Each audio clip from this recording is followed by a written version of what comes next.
তো সব বন্ধ হয়ে গেল। হরে কৃষ্ণ। এই জন্য ভিডিও করে কালকে আমি ছাড়বো। লাইভ করতে করতে বন্ধ হয়ে গেছিল, কি করব? না না, এখানে কোথায় ভূত ভূত কোথায় পাবি তুই? এখানে শ্মশানে, শ্মশানে যেমন ফার্স্টে গেলাম শ্মশানে যেতে হবে, তারপরে গাছ শিশির করবে। ভূত শ্মশানে ঘরেও ভূত থাকে। নাহলে আমরা কাছে দেখি দেবো, চাপ নেই। আমাদের স্কুল গাছের পেছনে তো শ্মশান। ভূত কম আছে মা। শহীদপুরে আমরাই তো ভূতেরই মতন। হ্যাঁ, আবার কি আছে? বড় বড় ভূত আছে রে বাবরি। এই চাঁচর চলছে, কালকে হোম জ্বালাবো। কালকে চার রকম কাজ আনবে। 4 রকম কাঠ, বেল, আম, কাঁঠাল সব অসত বসত নিয়ে চলে আসবো। যা পাবো নিয়ে আসবো। কালী পুজোর মতন একটু কি বলবো, লাইভ বন্ধ হয়ে গেছে, একটু কষ্টের মধ্যে আছি।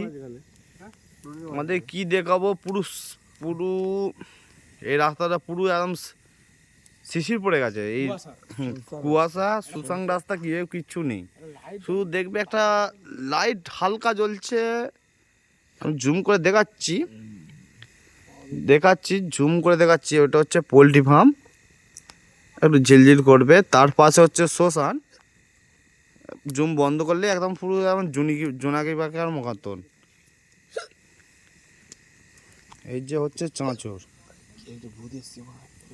ও ভূত, আমরাই তো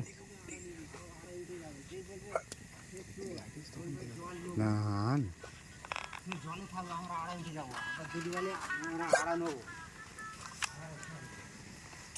এক মিনিট ফ্ল্যাশ দেখে দেখাচ্ছি, পুরো শিশির পড়েছে। দেশের বাড়িতে আসলে একটু প্রবলেম হয়। চাঁদ হয়ে গেছে ক্যামেরার উপরে। চাঁদ কি, এই যে সোলারে জ্বলছে, এই লাইটটা যে চলছে পুরো সোলারে, আদার্স কিছু নয়। ক্যামেরা মুছে আমার লাইভটা বন্ধ হয়ে গেছে। ক্যামেরা, হ্যাঁ 1 মিনিট, ক্যামেরা একটু মুছে দিচ্ছি। শিশির পড়েছে। কি ওর দাগ হয়ে গেল? না না, দাগ নয়, কিচ্ছু দাগ নয়। দাগ নয়। আর 3টে ক্যামেরায় মুছে দিচ্ছি, না দাগ হয়নি। এটা লাইট ছাপ হচ্ছে, আদার্স কিছু না। এইবার দেখো, হ্যাঁ, শিশির পড়েছে একটু। চারিদিকে কুয়াশাই কুয়াশা, শীতকালের বাজার তো। এখানে গ্রামের বাড়িতে আসলে হবে একটু, আদার্স কিছু হবে না। লাইভ বন্ধ হয়ে গেছিলো, কালকে আমি লাইভটা ছেড়ে দেবো আমার অ্যাকাউন্টে। ওই বাবা হচ্ছে সব হরে কৃষ্ণ, কেউ কিছু মনে করো না। কালকে আমি ভিডিওটা লাইভ হতে বন্ধ হয়ে গেছিলো।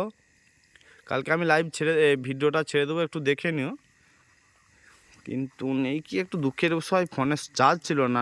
লাইভে আসলে একটু প্রচুর ভালোবাসা পেতাম। এই কি লোক দেশের বাড়িতে কি করছে না করছে, এখন সব দেশের বাড়িতে ঘুমিয়ে পড়ে। আর কি বলবো, টাউনের ব্যাপার আলাদা আর দেশের বাড়িতে আলাদা। এখানে সব 4টের মধ্যে উঠে পড়ে।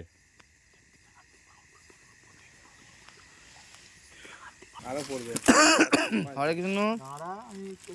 ঠান্ডাটা এখন একটু প্রচণ্ড বেশি পড়েছে। ওকে, আরও পড়বে বলছে। কলকাতা টিমটা তো খারাপ করেনি রে। না না, সব পুরোনোগুলোকে রেখে দিই। হ্যাঁ রেখে দিচ্ছি, আমি দেখলাম তো। এবার হায়েস্ট হচ্ছে ঋষভ পান্ত। সবথেকে ভালো টিম করেছে মুম্বাই।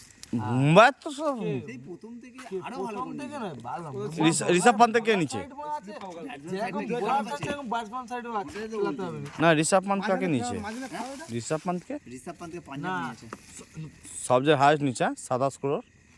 লগ্ন নিয়েছে। পাঞ্জাব না লগ্ন নিয়েছে, মোটামুটি ও হাইয়েস্ট। সিরিয়াসকে পাঞ্জাব নিয়েছে 26-75 দিয়ে নিয়েছে। সিয়াসাকে বেকার নিয়েছে অত টাকা দিয়ে, শুধু ক্যাপ্টেন্সি